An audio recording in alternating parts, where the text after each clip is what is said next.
O'zbekiston xalq artisti Ozodbek Nazarbekov O'zbekiston Respublikasining birinchi prezidenti Islom Karimov bilan ilk uchrashuvi va suhbati haqida gapirdi.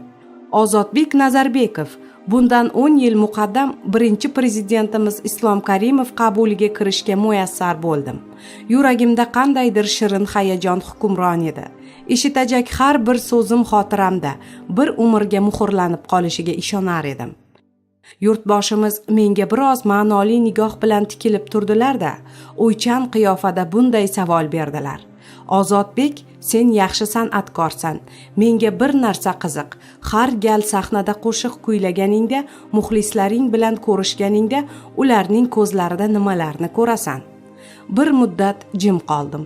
Bu bir qarashda oddiy tuyulsa-da, o'ta teran va o'tkir ma'noli savol edi.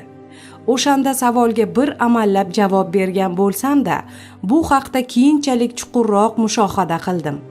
Avvallari muxlislar bilan unchalik yaqin aloqada bo'la olmaganim, balki ularning salobati bosib, ko'zlarida aks etgan ma'nolarni boricha ilg'ay olmaganimni anglab yetdim.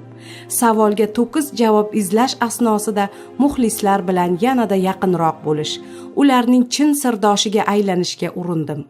Ularning ko'zlarida ertangi kunim, nimalarga ulgurdim u yana nimalar qilishim lozimligi, aslida qanday ijod qilishim kerakligini ko'ra boshladim.